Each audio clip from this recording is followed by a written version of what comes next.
I will preface this by stating that none of this will be green text, and that any spelling mistakes can be attributed to English not being my native tongue. I have never mentioned any of the following stories before, except for a few mentions between my family and I, so I don't know why I'm posting this now, least of all on this site. I suppose I need to get some of this off my chest. I'm 23 now, and some of this still haunts me to this day. I had a strange childhood. I was raised by my grandmother and my mother, although my grandmother really was the more parental figure, as my mother has no authority and treated me more like a friend than a child, making it hard for us to have a normal relationship. We never stayed in the same place for long, essentially living a nomadic lifestyle. The most time we ever spent living somewhere before I was 13 was 6 months. I thought it was normal until I started to go to school at 14. Honestly, I wasn't allowed to have friends or talk to other children. I was homeschooled and wasn't allowed to use internet or read non-approved books before then. So while I realize now that it was some kind of abuse, back then I wasn't especially unhappy with my lot in life, as I wasn't aware that I shouldn't be living like that. Think of it as being a Mormon without a community, if you will.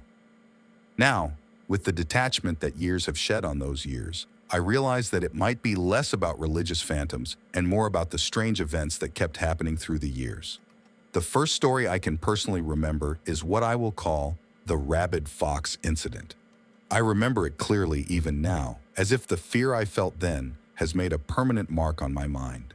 Back then, we had been living in a townhouse in London for about 3 months, and we ended up staying in that house for 6 months, the longest we ever stayed in a single place, or a city really, in all of my childhood years.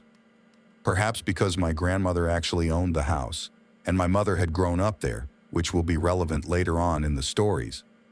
A rather simple layout, a ground floor with a kitchen, living room and office, a below-ground floor giving out to the front and back garden with 2 bedrooms, a bathroom with a shower and a storage room, and the first floor with 2 more bedrooms, another bathroom and access to the attic. But the thing that fascinated me the most was the back garden. It was fairly big and horribly overgrown, beyond a small tiled area in front of one of the bedrooms which had direct access to it. It seemed like a jungle to my 6-year-old self, and I wanted nothing more than to explore it. I wasn't allowed in the garden alone, probably so that the neighbors wouldn't see me, although there was a tall brick wall surrounding it, and none of the windows of nearby houses gave a clear view of the overgrown area, and no one would let me play beyond the tiled area when I was supervised. And I was often home alone, long enough for even the most studious child to get a bad case of cabin fever. So one sunny afternoon, when I was sure that no one would be back until the evening, I simply slid out of the door and gleefully rushed towards the great outdoors. I had a great time crushing snails and kicking over old garden statues for about an hour before I got tired of it and settled down next to the old bird bath, now covered in ivy. There was a fox den in my line of sight, but I was partially hidden by some bushes, and I had seen the fox that lived there through the window before. She had 2 fox kits, and fascinated by nature as I was, I hoped to catch a glimpse of them if I was quiet and still enough. So I sat down in the dirt and stared at that fox den with all the determination a 6-year-old can conjure. Eventually, perhaps worn down by the excitement and subsequent boredom, I fall asleep. When I open my eyes again, it's much colder outside, and the sun is starting to set. I remember being worried about getting punished. But before the worry grows enough to make me run back inside, I hear some noise not far away and turn to look at it. Sure enough, there's a fox sitting near the entrance of the den with its back turned to me. No kits in sight, but she's very close to me, perhaps 2 meters or 3 away, and I am so amazed by the closeness that I stay silent and unmoving. She's moving her head in a jerking motion, but I think nothing of it. I thought that perhaps she was grooming herself. But then slowly, and with what seems like great effort, the fox stands up and starts to turn towards me. Something instantly seems wrong. The fur around the face and the neck seems matted with some dark substance. It's a bit shiny like tar, and her jaw is hanging open as if she couldn't close it. I'm not afraid at that point, but I'm concerned that she's seriously hurt, so my reflex is to call out to her, and I start making those noises you make at cats. The head instantly snaps towards me. No real movement, just one moment I can see the fox's profile, and another she's facing me, as if there was missing frames. The fox starts to make a horrible sound, as if you had put rocks in a blender, and the smell of rot reaches me. I'm now nauseous from the smell and a bit apprehensive. But being the stupid child I am, I still don't move. We stare at each other for perhaps seconds, perhaps minutes, as the noise continues without interruption. She jumps straight at me, but I'm frozen in place and can't even flinch as the fox clears the 2-meter jump and almost reaches me, jaw still hanging almost to her throat. She seems to crash against something in the air because something stops her momentum and lands not far from me, completely still for a few moments. But the sound never stops, and after a few moments, her body starts convulsing violently, big jerking movement that look unnatural. At this point, I finally gather my wits and start legging it back to the door, stumbling over old pots and my own feet in my terror. I reach the door and safely make it back inside, but I remember that the sound cut off as soon as I reach the open area of the garden. I spend about an hour terrified, hiding in my bedroom until my mother comes home and I spill the beans on what happened, too scared to care about punishment. She says that she will lock the garden doors from now on, but she didn't seem surprised at all. I never saw the fox again after that, nor her kits, but for weeks after, we would find traces of a black, rotten-smelling substance on the outside walls and stairs, as if it had been rubbed there. I wasn't allowed back into the back garden even supervised, so perhaps that's why the encounters stopped there. But I swear there was something horribly wrong with that fox. And I'm sure it wasn't rabies like I was told. I will be back with other stories later. It's late and I need to work tomorrow. I have more stories to share, but as I said, I dislike writing green text. So if you don't want to read a long post, just don't.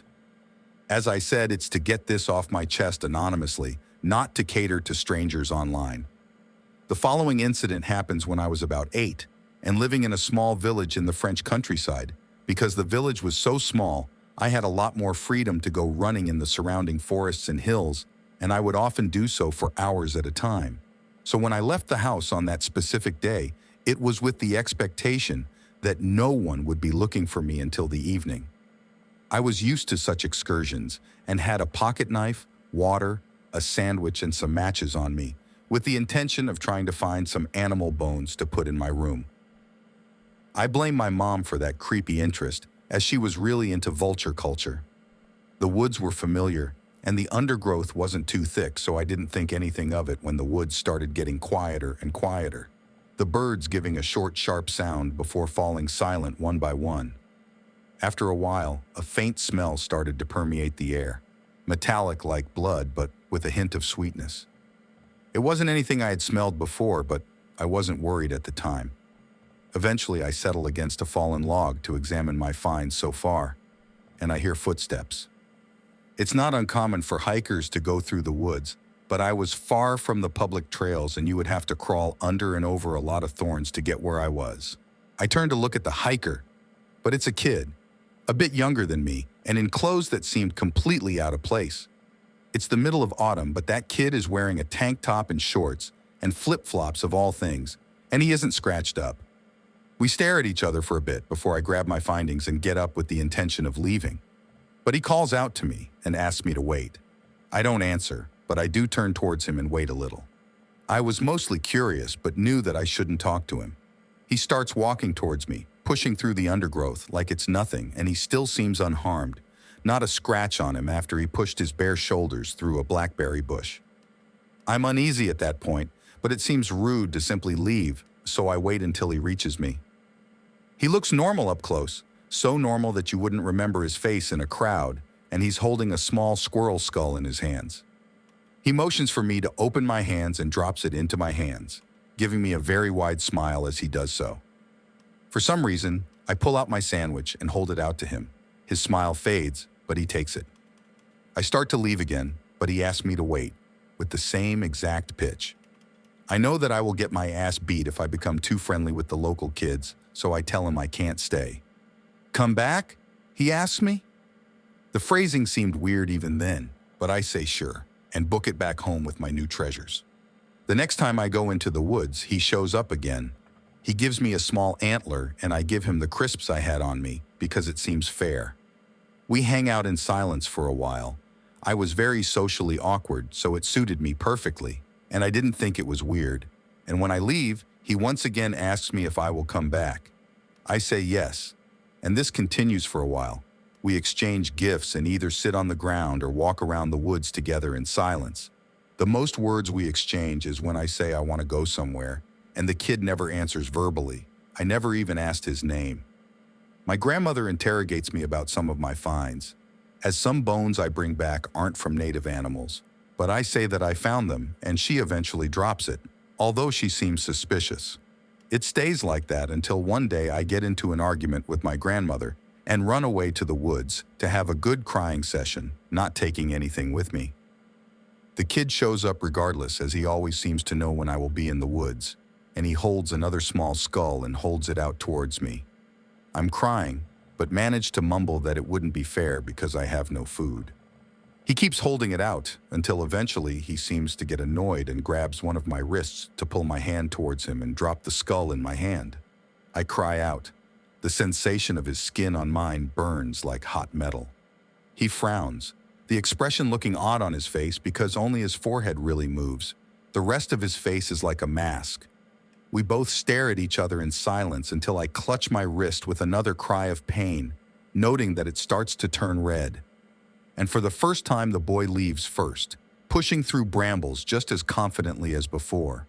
I go home and show my injury to my mom, who starts to put some cream on it before I tell her that a boy hurt me, and she suddenly goes still.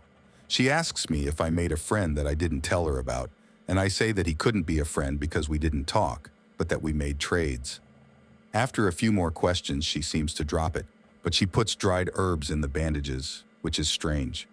We left 2 days later in a rush, and they make me leave all of my gifts in the garden, no matter how much I try to argue. I do sneak the first squirrel skull into my pockets, though. Be me. Live in suburbia. Tennessee, if you're wondering.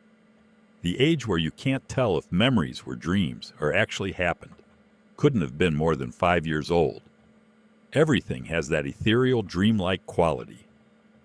Remember this as snapshots of feelings and emotions, so sorry about any vagueness. Don't remember who any of the other kids were. Have this ability to find rooms in people's houses that shouldn't be there. We'd go off exploring some empty part of the house away from everyone else. Basement, upstairs bathroom, closet, something like that. I only specifically remember finding them in a closet in this weird attic cupboard thing. There'd be a door somewhere in the room which I remember being totally normal looking, but instinctively I knew it wasn't supposed to be there. On the other side were rooms, I think like 2 or 3 usually. They'd be rooms you'd normally find in people's houses, except sometimes there'd, maybe, be something wrong or off about them. It might have been every time, but I just didn't understand as a child, or none of the time. I remember a room with a pool table, low lights and green painted walls. A massive house floor-sized living room with a really low ceiling with an overly large sprawling couch. What was presumably a kitchen where none of the cupboards would open, like they were just protrusions or indentations from the counters. The thing I remember most, relatively speaking, was a shower where all the walls were carpet. Shaggy brown carpet. This is actually what triggered me to remember all this and make this post. I took a candy bar back from somewhere in one of the rooms once. The packaging looked Asian, as best as my child brain could equate it. I saved it and actually think I still have it somewhere, if people are interested. My last memory was the one and only time I went to the rooms alone. I was probably bored waiting for my parents at the houses of one of their friends with no kids. I remember there being a lot of rooms, way more than normal. The last one had dark red walls. There was something framed on the wall facing the door. Sorry if this is anticlimactic, but don't remember what it was. Leave. Never go back to the rooms again. Childhood anomalies. Imaginary friend Greentext thread. I'll start. This is one of my earliest memories ever. Be 6 years old. On my birthday, Mom gets me my first RC car. Fuck yeah, .png. Next day, see 5 other toys I wanted. I have the best parents ever. Mom comes into room. Morning, birthday boy. Thanks, Mom, for all these toys, Mom. What? You told me Mr. Mamu got them for you. No clue what she on about. She thought it was a teacher or something. Few days go by. Mom comes into room. Who were you just talking to, Anon? What? Mom, I was just doing my homework. She leaves the door to my room open for the day. Few days go by.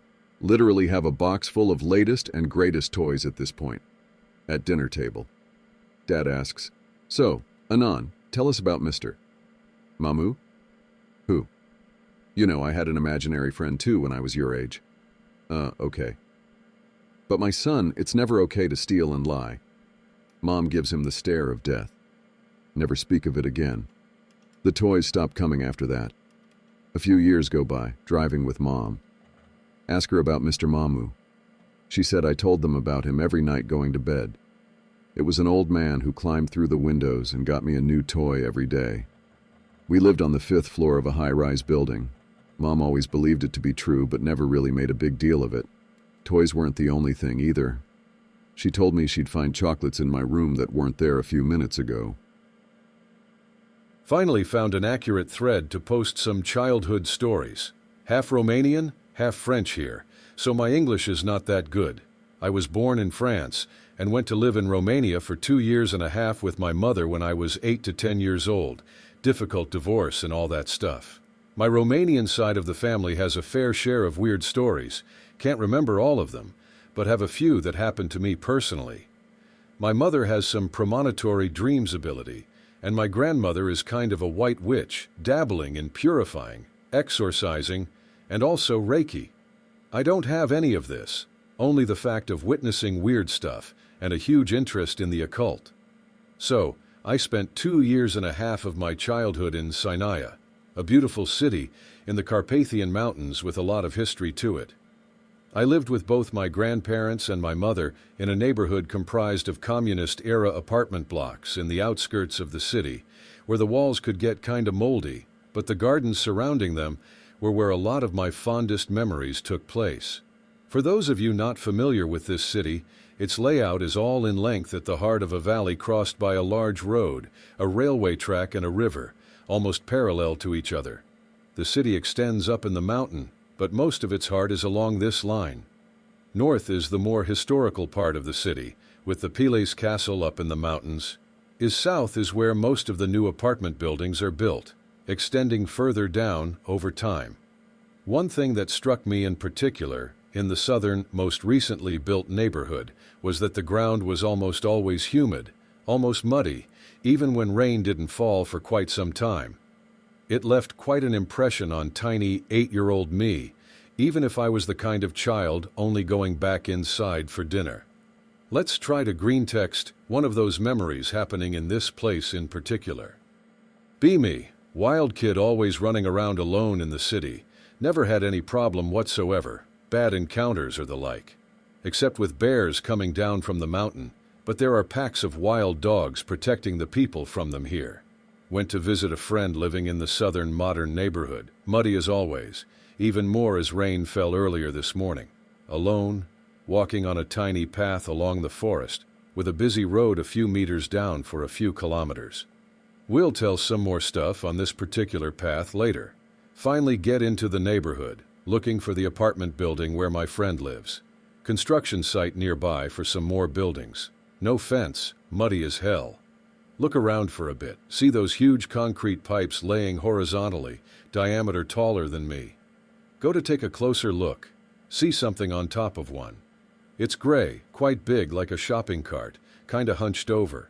Standing like some kind of bird with wings spread a little. Stop where I am, 20 meters away maybe. Looking for any details I can. It has the same color as the concrete pipe, maybe a little bit lighter. Fat bird body but no feathers. Only smooth, concrete like skin, looks soft. Flat gull like wings folded so couldn't see how long. Long head, could not tell where beak starts. Slightly pointed skull. Suddenly, it moves a little bit. Wing and beak movement. That thing is alive and not a statue.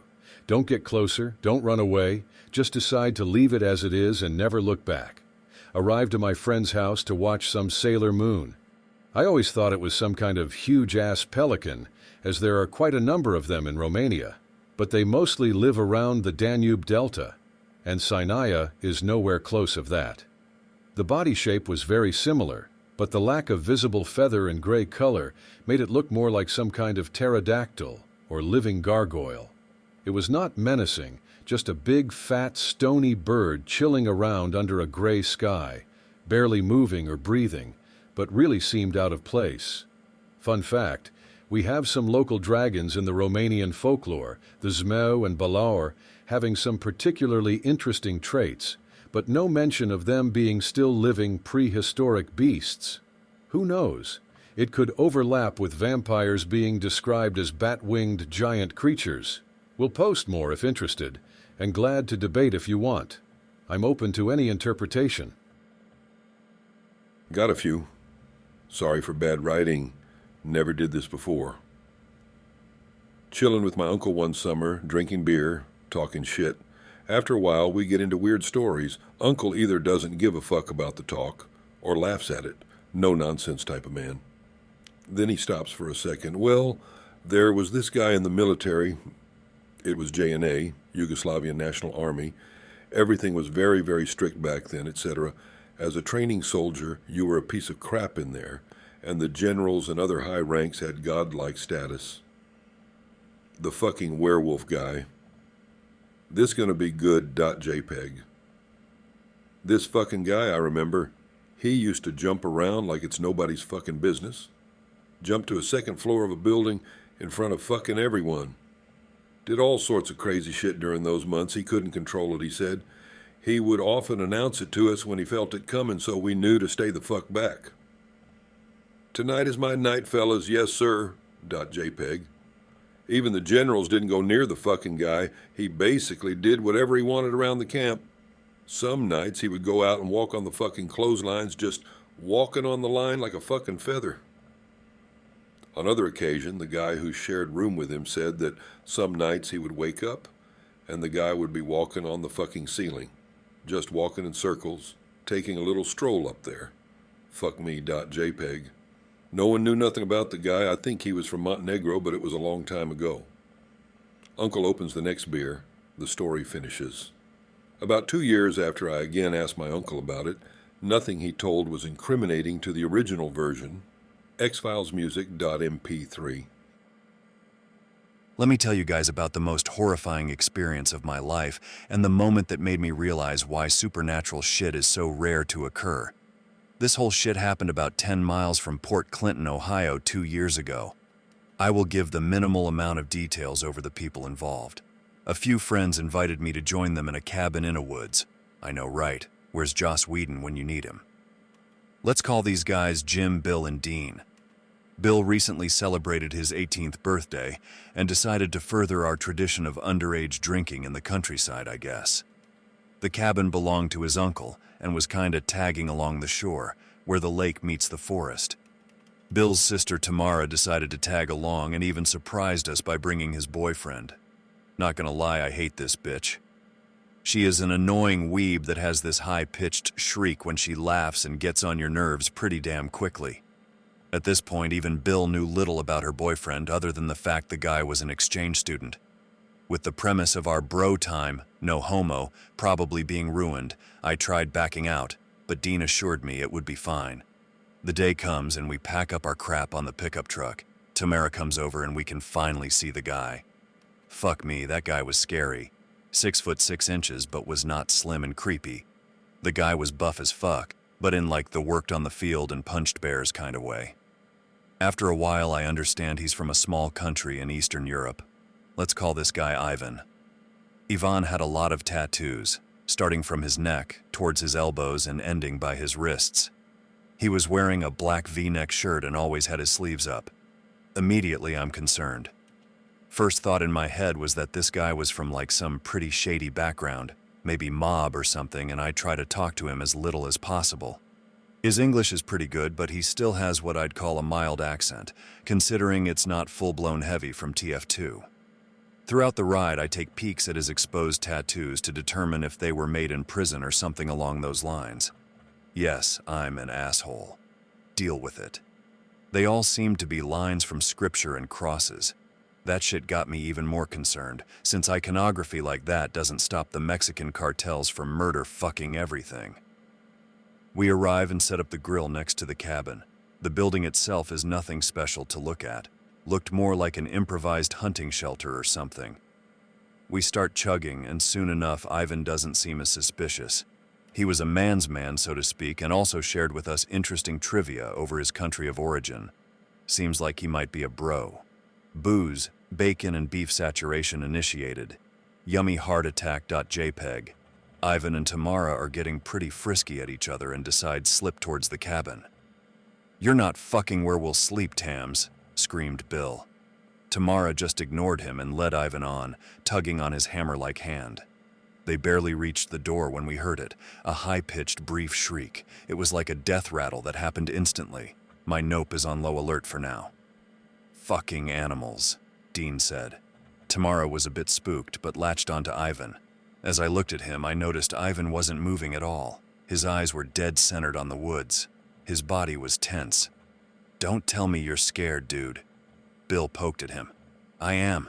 Your forest dwellers sound so different," he bellowed. Suddenly, we heard movement coming from the forest. A massive shadow shot itself from a trunk and headed for the fire. The thing was black as tar and had an elongated, wiry humanoid body. Its footsteps thumped quickly towards us. I saw fur glistening on the moonlight, but there was more. Around it swirled something like a miasma. The fur was patchy, and soon I saw old burnt flesh peeking underneath it as I rushed back.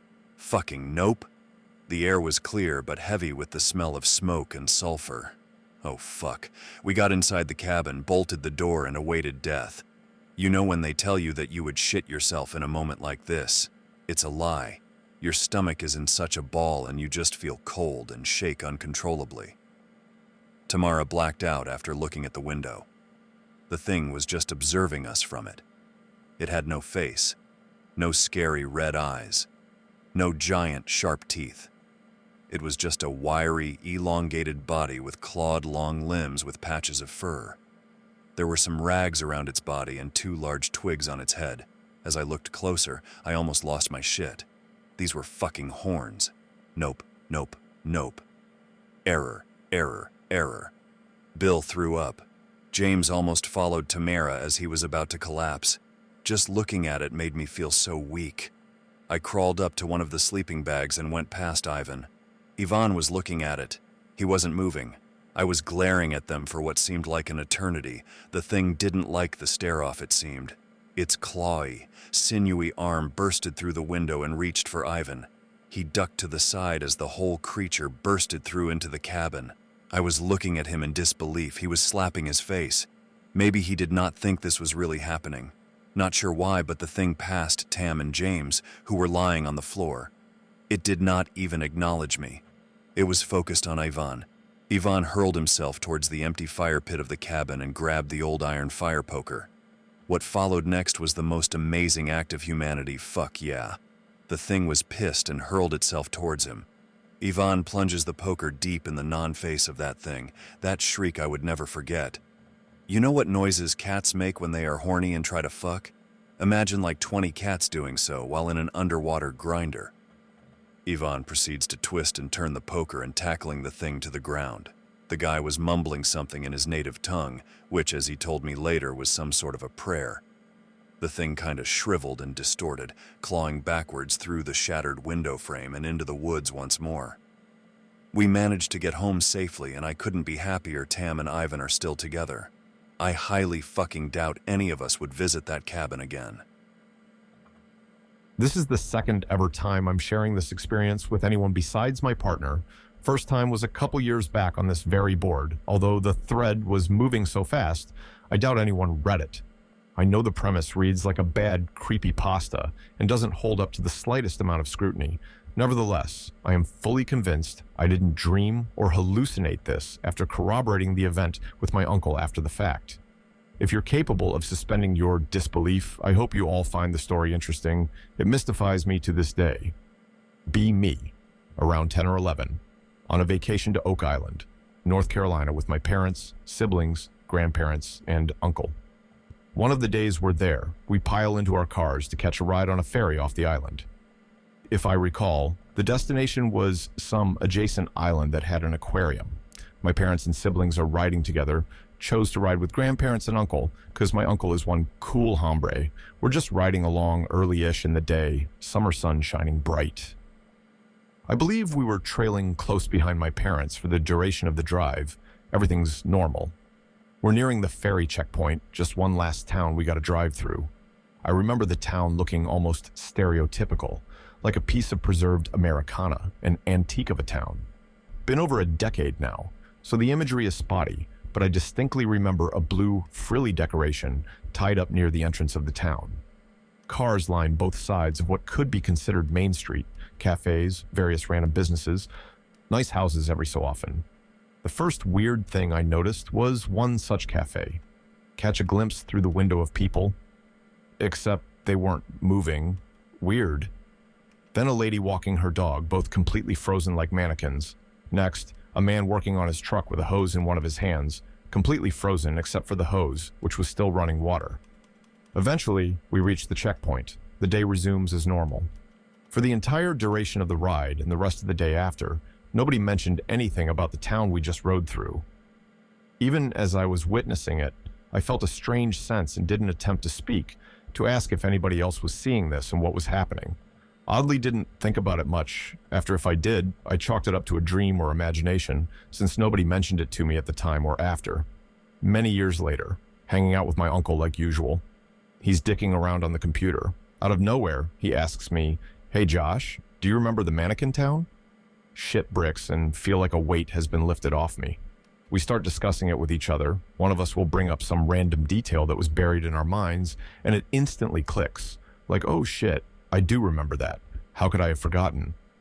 We both recount that strange sensation of not wanting to talk about it as it was happening, and how weird it was that we just sat there and witnessed it, like it was normal. It was pretty clear he was pretty happy to finally talk about it, just like I was, just to know we're not crazy. Now, every couple years, one of us will bring it up again, like, you still remember Mannequin Town? That was wild, I think, to make sure it really did happen, LMAO. So, yeah, weird dealio. Dunno if we drove through some pocket dimension or if we had a simultaneous impromptu acid trip. Either way, that's really the only super strange thing I've ever experienced in my life. Did some cursory digging over the years and never found any explanation or even similar stories about Mannequin Town. I've got a few. Be me. Be at military boarding school as a teen. Was a bad kid. Parents pretty much dumped me there for most of high school, including a summer camp. Over the summer, we go camping in multiple places. This one was in eastern Kansas. Standard camp, but with strange cabins. Look a lot like normal cabins if they were cut in half down the middle. Instead of a front wall, just a screen. One night, our cabin and a few others sneak off to fuck around in the woods. Burning things, drinking. A few kids had pot or cigs. This goes on for a while. Get sleepy. Decide to head back to cabins. Walking back to cabins alone, almost back. Moon is high in the sky and mostly full. Lots of natural light. There's a small patch of trees next to the path. As I get near it, I feel this overwhelming sense of absolute dread. Stop. Look into shadows. Eyes take a second to focus. There's something fucking standing there. I'm absolutely paralyzed with fear. It's staring right at me. Face looks like somewhere between a moth and a rabbit. Body is about 6'5" tall. White or gray, looks like matted fur. Red eyes. It's staring directly at me. Feel like it is intruding into my thoughts, as though its voice is in my head.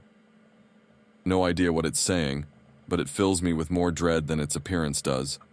Stuck there, frozen in time for who knows how long. A friend in a different cabin eventually comes down the hill to me. "You okay, Anon? You've been standing here forever." Thank God for those weird fucking cabins. Glance at friend and back. It's gone.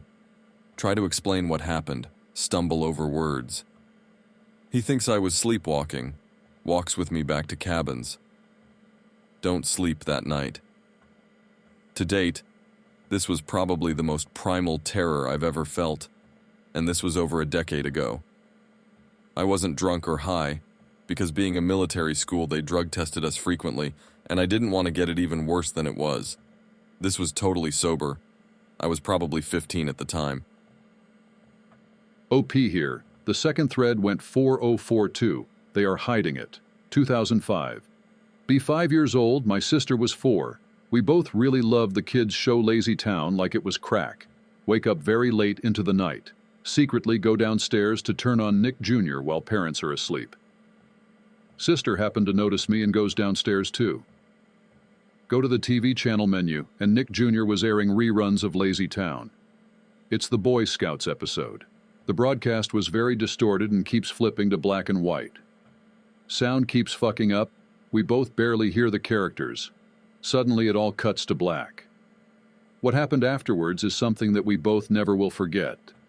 The broadcast suddenly turns back on, and all the artifacts were gone. We see multiple young children in Stephanie's pink-haired girl in pick outfit.